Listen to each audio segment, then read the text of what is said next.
Hello दोस्तों, स्वागत है आपका मेरे यूट्यूब चैनल डिटेल ज्ञान पर। दोस्तों, पिछली वीडियो में हम लोगों ने प्राग ऐतिहासिक काल के बारे में डिटेल से पढ़ा था। इतिहास सीरीज़ की इस तीसरी वीडियो में आज हम लोग पढ़ने जा रहे हैं आद्य ऐतिहासिक काल के बारे में, जिसके अंतर्गत हम लोग मुख्य रूप से सिंधु घाटी सभ्यता पढ़ेंगे, जिसमें हम लोग जानेंगे ये सभ्यता कहाँ आबाद थी, सिंधु सभ्यता के अलावा इस सभ्यता के और क्या क्या नाम हैं, इसकी सही समय अवधि क्या थी, इसका विस्तार और आकार कैसा था, और हम लोग जानेंगे इसमें मिलने वाले प्रमुख स्थल और शहरों के बारे में, और बहुत सारे महत्वपूर्ण तथ्य जो एग्ज़ाम की दृष्टि से बहुत इम्पॉर्टेंट होने वाले हैं। तो दोस्तों, आइए वीडियो को शुरू करते हैं।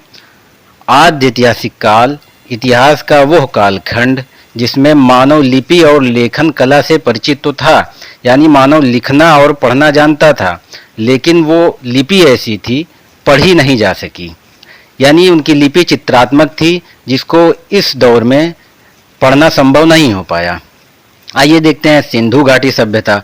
तो दोस्तों, सिंधु घाटी सभ्यता को इंडस वैली सिविलाइजेशन कहते हैं अंग्रेजी में।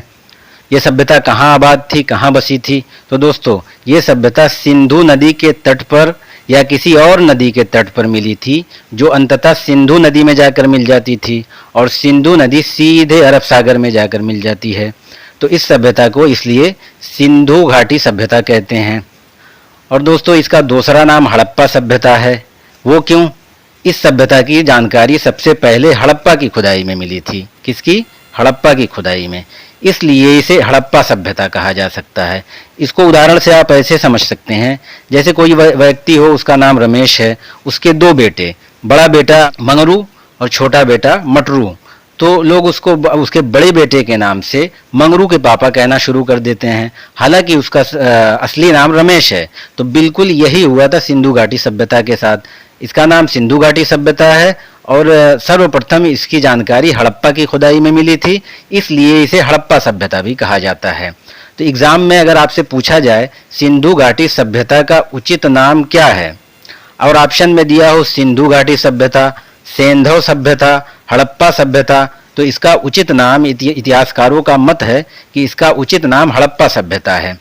आइए देख लेते हैं इसकी सही समय अवधि क्या थी। तो दोस्तों, इस बारे में इतिहासकारों में मतभेद है।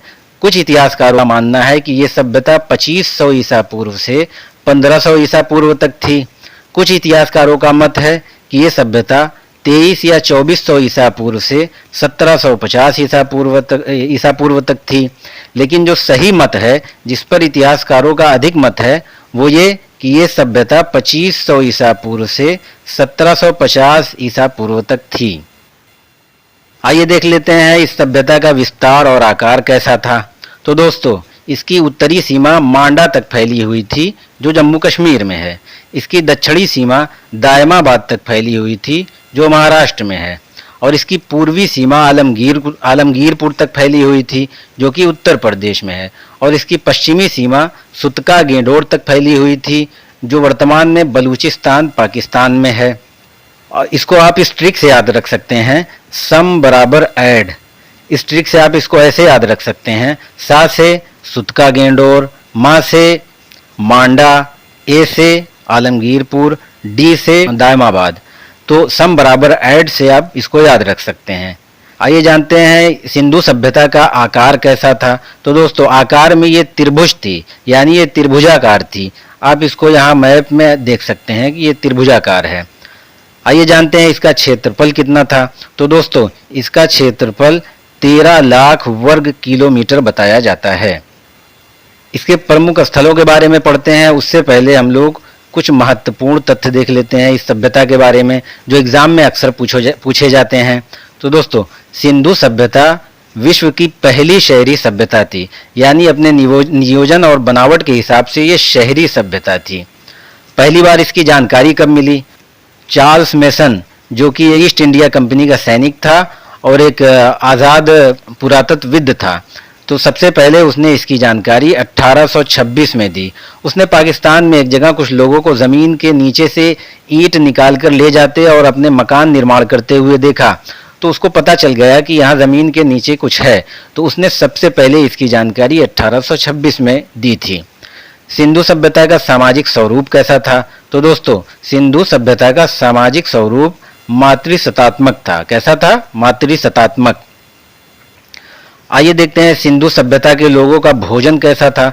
तो दोस्तों, सिंधु सभ्यता के लोग सर्वाहारी थे, यानी ये लोग मांसाहारी और शाकाहारी दोनों प्रकार के भोजनों का प्रयोग करते थे।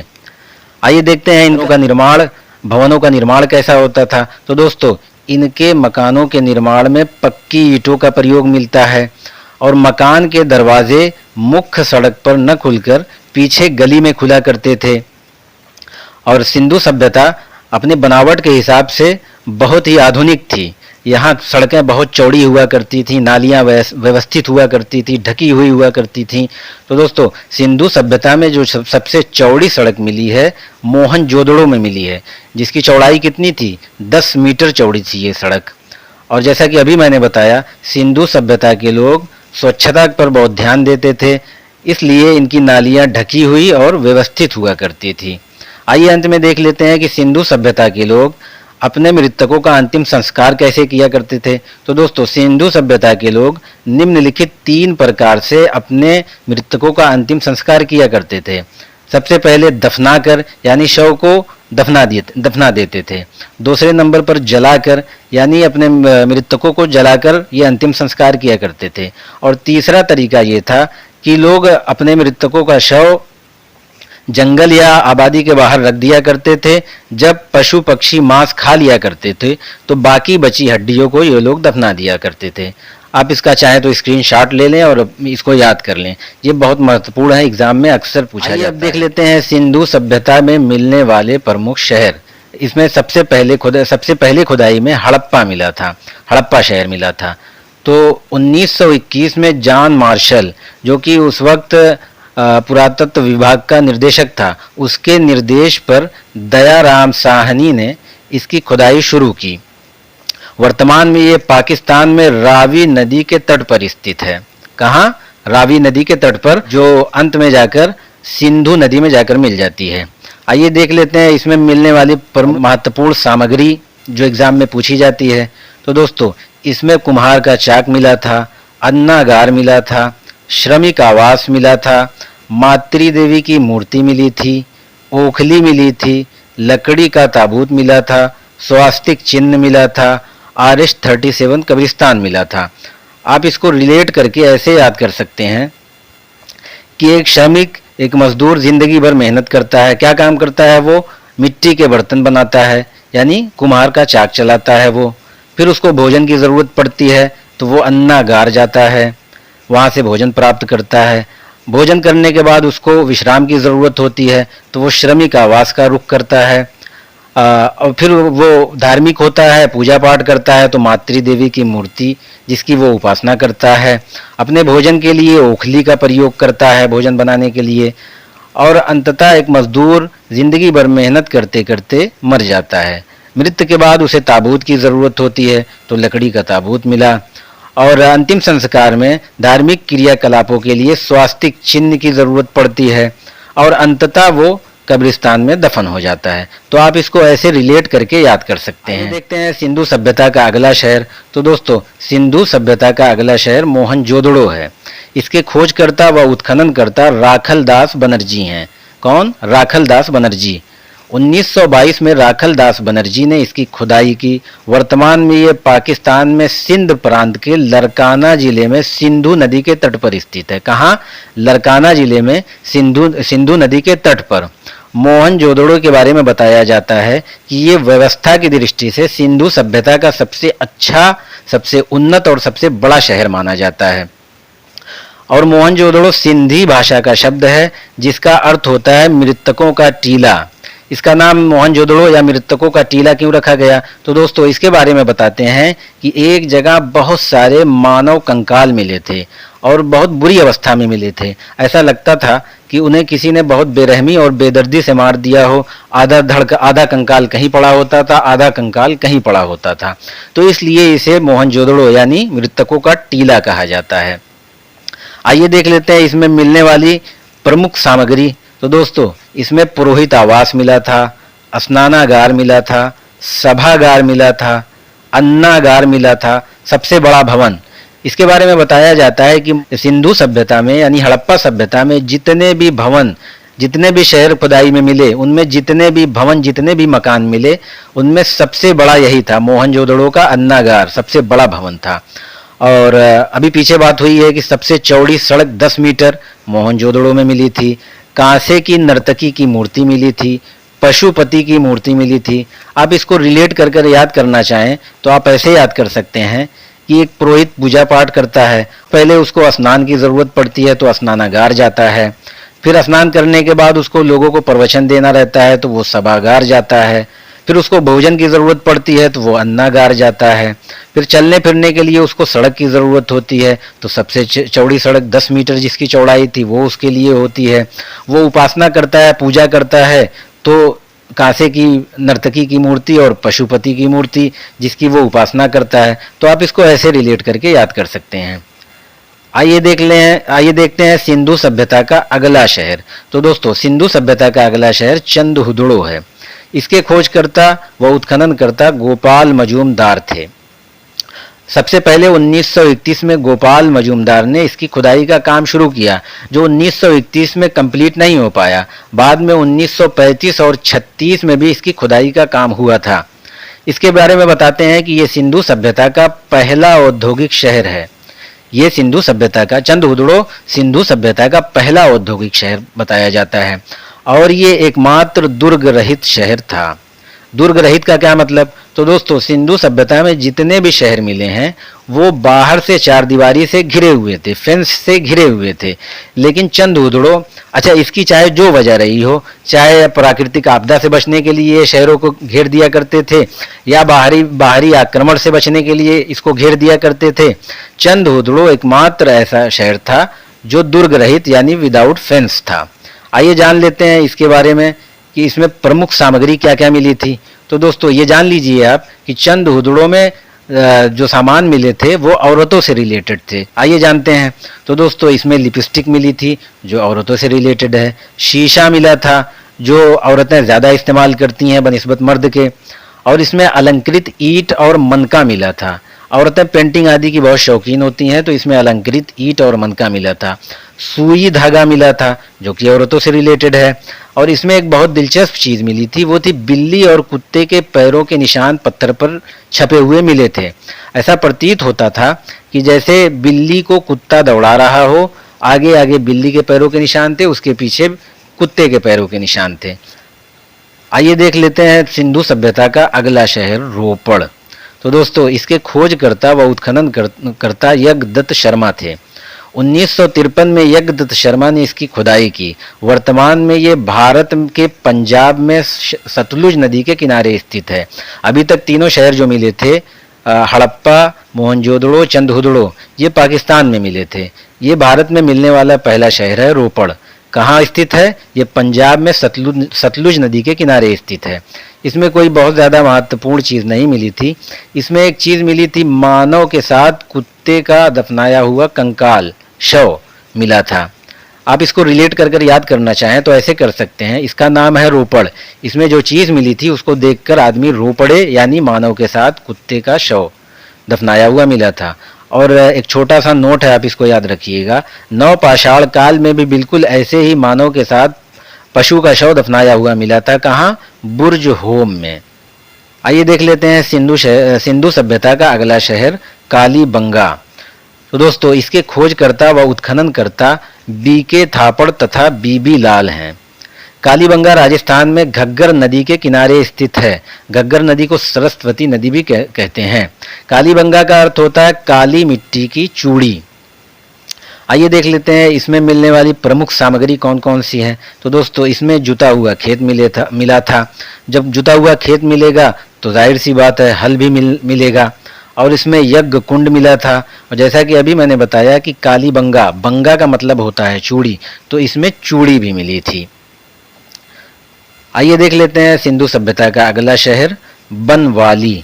तो दोस्तों इसके खोजकर्ता व उत्खननकर्ता रविंद्र सिंह हैं। बनवाली हरियाणा में रंगोई नदी के किनारे स्थित है। कहाँ? रंगोई नदी के किनारे, हरियाणा में। आइए देख लेते हैं इसमें मिलने वाली प्रमुख सामग्री। तो दोस्तों इसमें टेढ़ी मेढ़ी सड़कें मिली थीं, जबकि पीछे अभी आपने देखा कि सिंधु सभ्यता की सड़कें बहुत चौड़ी और बहुत व्यवस्थित हुआ करती थीं। लेकिन इसमें उल्टा था, इसमें इसका नाम बनवाली है, लेकिन ये बिल्कुल अच्छी तरह नहीं बना था। आप इसको ऐसे याद रख सकते हैं। इसमें टेढ़ी मेढ़ी सड़कें मिली थी, टेढ़ी मेढ़ी व खुली हुई नालियाँ, घर के बाहर सोख्ता मिला था। तो दोस्तों सोख्ता क्या होता है? सोख्ता पहले लोग अपने मकान के बाहर एक गड्ढा खुदवा दिया करते थे, जिसमें घर का इस्तेमाल किया हुआ पानी जाता रहता था, सूखता रहता था, फिर दूसरा इस्तेमाल किया हुआ पानी उसमें जाता रहता था, तो इसको सोख्ता कहते थे। तो बनवाली में घर के बाहर सोख्ता बना हुआ मिला था। आइए देख लेते हैं अगला शहर, धौलावीरा। धौलावीरा वर्तमान में गुजरात में स्थित है। ये सिंधु सभ्यता का क्षेत्रफल के हिसाब से सबसे बड़ा शहर माना जाता है। किस लिहाज से? क्षेत्रफल के लिहाज से।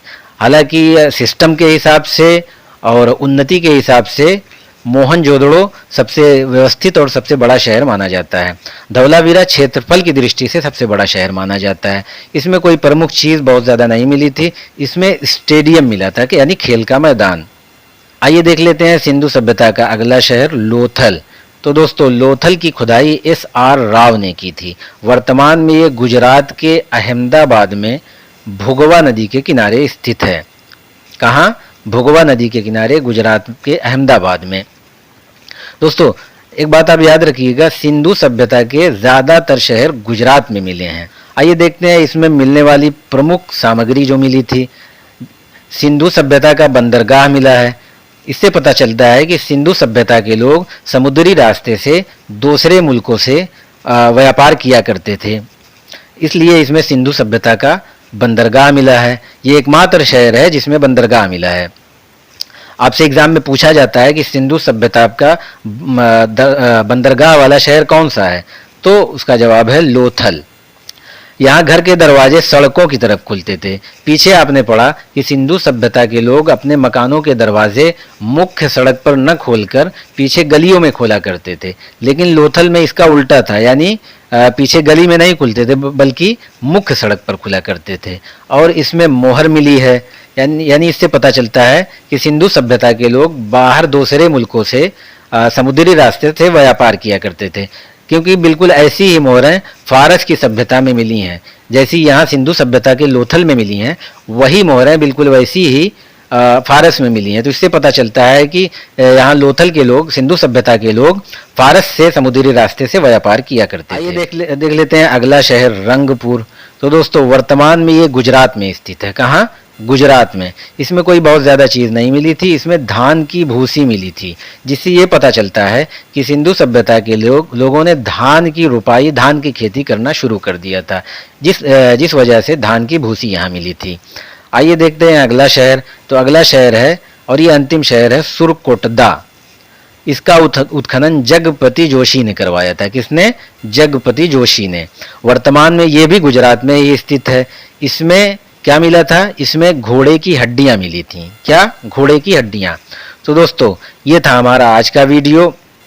आप चाहे तो जितने भी स्लाइड्स हैं सबका स्क्रीनशॉट ले लें याद करने के लिए, और अगली वीडियो में हम लोग कुछ और अहम सभ्यता पढ़ेंगे, जिसमें मेसोपोटामिया की सभ्यता, मिस्र की सभ्यता, चीन की सभ्यता, यूरोप की सभ्यता आदि हैं, जिसे हम लोग अगली वीडियो में पढ़ेंगे। आई होप आपको वीडियो पसंद आया होगा। अगर वीडियो पसंद आया हो तो चैनल को सब्सक्राइब और वीडियो को लाइक और शेयर करें। मिलते हैं अगली वीडियो में, तब तक के लिए धन्यवाद।